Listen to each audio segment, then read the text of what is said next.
I just wanted to take a quick look and kind of get an idea, at least my perspective, on what's happening with the stock market. This is not financial advice. This is for entertainment purposes only, and I'm definitely not a day trader or swing trader. I kind of usually look in more of the long term for stocks. So, take this all with a grain of salt, but this is my perspective based off of everything I've been looking at and hearing. So if we look at S&P 500 earnings, you can see there's just a general trend going up, and that actually is very positive. It means there's a lot of growth in the economy and the stock market. So that's a very positive thing, and I think that's not to be discounted in this whole conversation. Nevertheless, as much as there's a general trend upward, we know that there's always, or tend to be, these crashes that can happen in the stock market.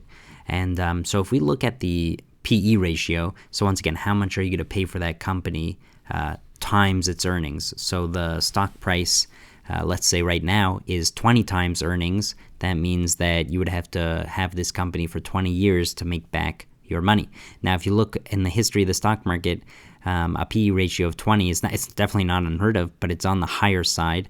And as we spoke about in the first video, 15 is kind of the average hold. It's not a good, cheap price, but nevertheless, it's not bad.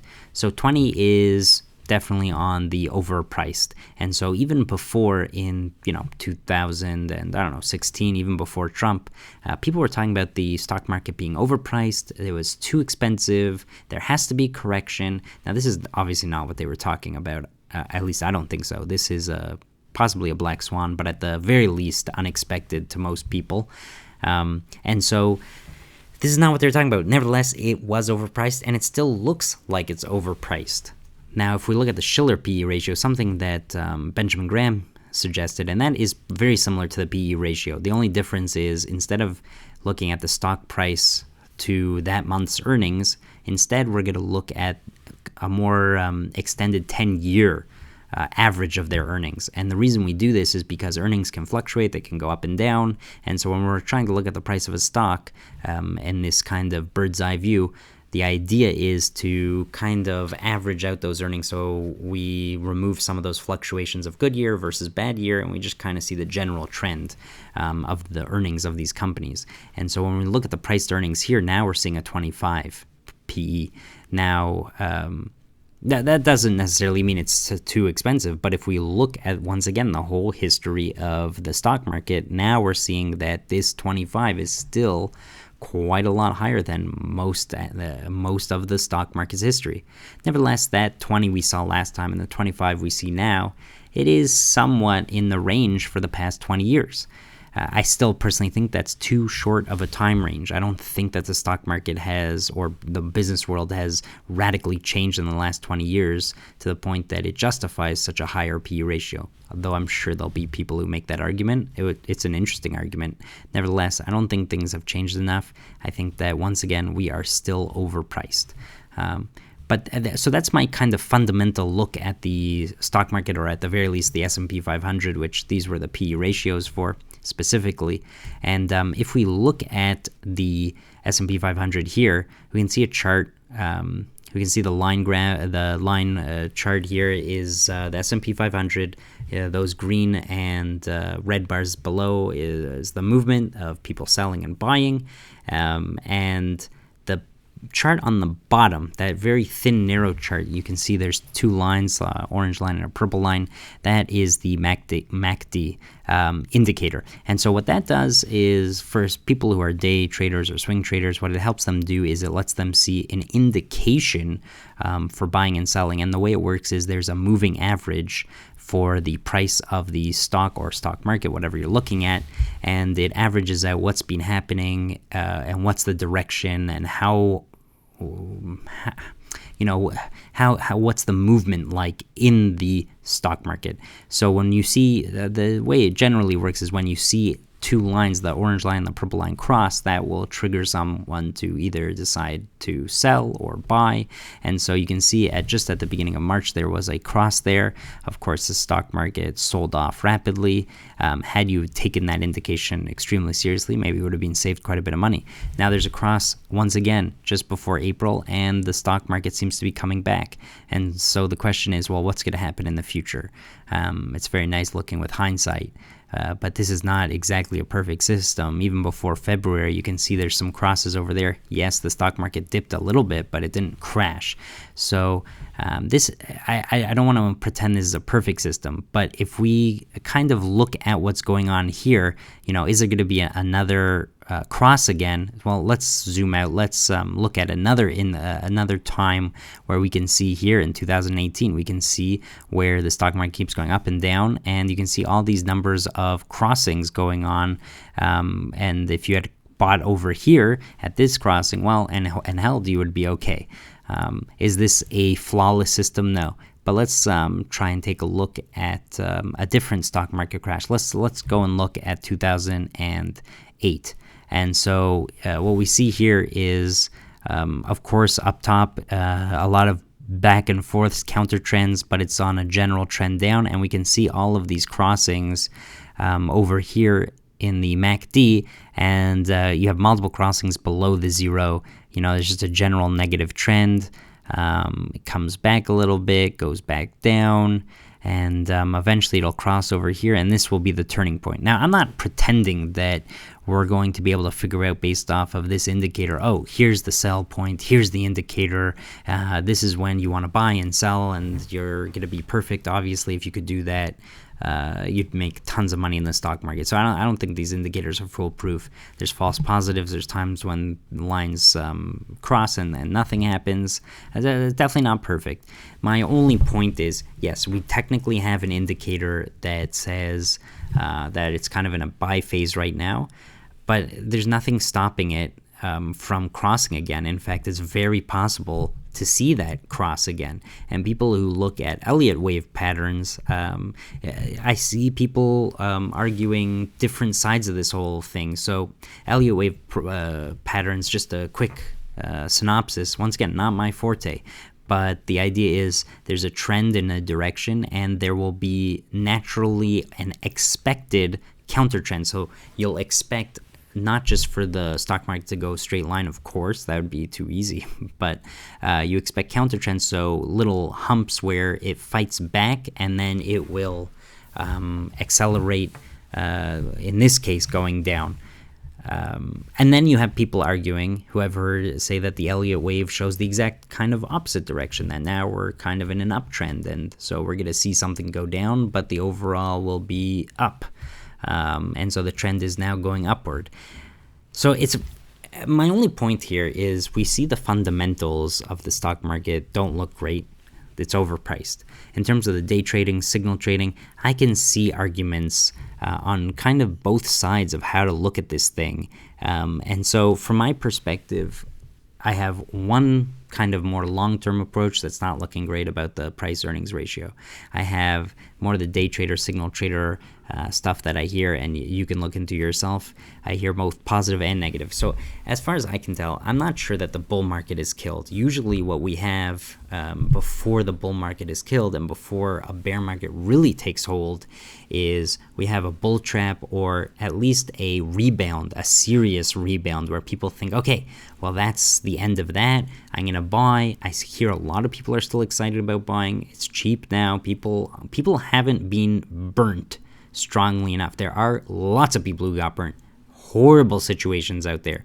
But then there's lots of people who are coming into the market for the first time because, they've heard about this horrible crash, sadly.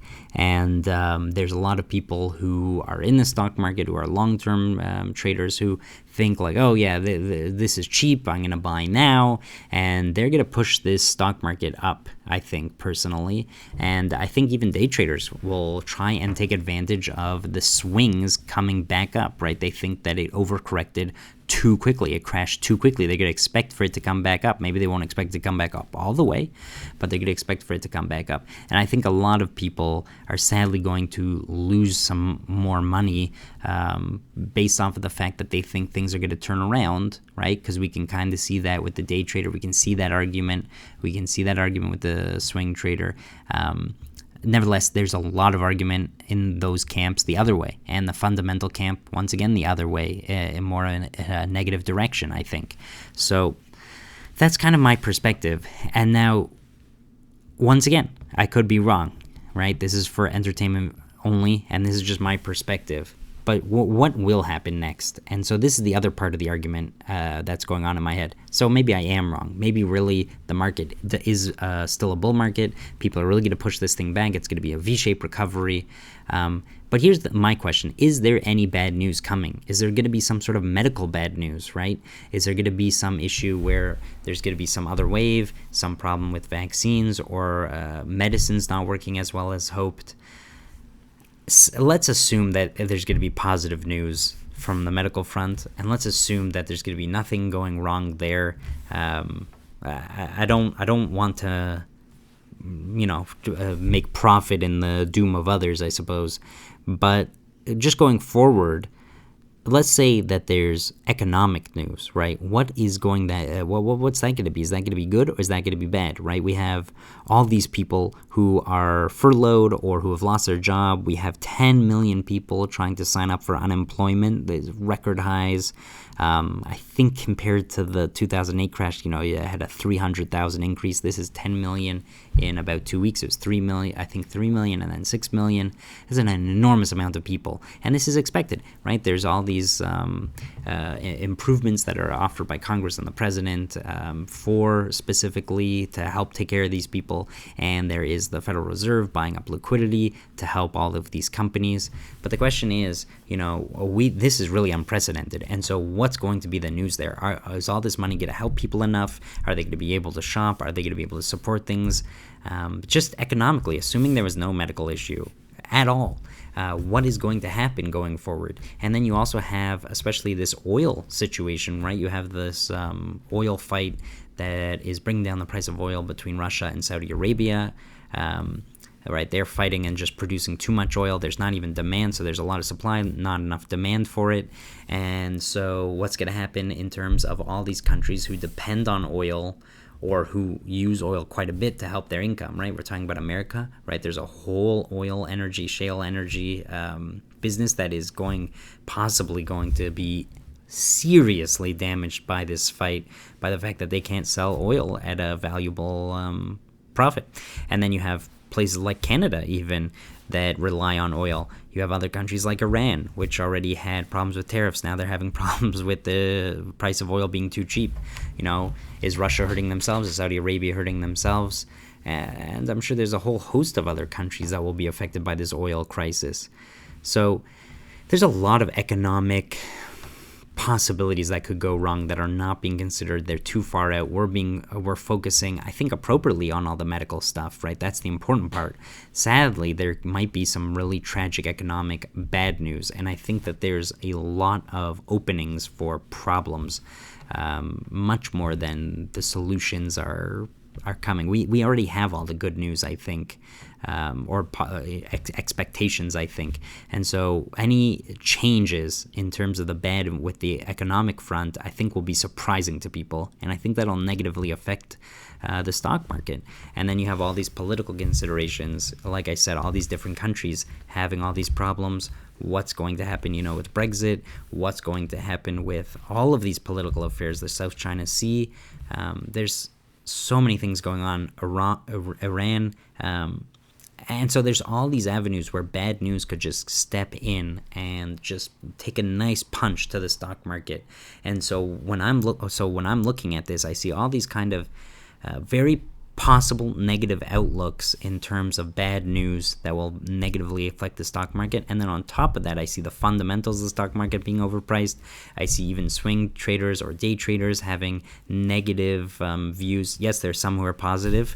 Nevertheless, there is a good group that are also negative, as far as I can tell. I mean, it's hard to get an idea of the whole landscape, but nevertheless, I found enough people talking about the negative future ramifications, and maybe that's just self-fulfilling prophecies, but I personally think it's important. So is there going to be smooth sailing going forward? Well, in my opinion, I think that's a risky bet.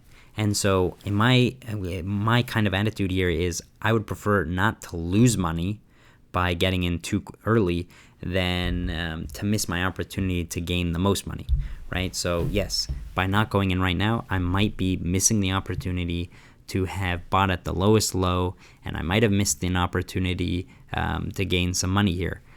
My point is, as true as that might be, I think that the greater risk is to get in too early. I think there's a greater risk of all these negative possibilities that could just pop up and throw a wrench in the whole system and, send the stock market scattering down. And so I would prefer to err on the side of caution here. I think the stock market is just teetering and it's looking for a wind or a push or a nudge to just shove everyone off. But like I said, there has to be a bull trap. People haven't been burnt, I don't think, enough. Yes, there was a whole segment of the stock market that was burnt, but there's a lot of people who are hoping or expecting for the stock market, I think, to come back.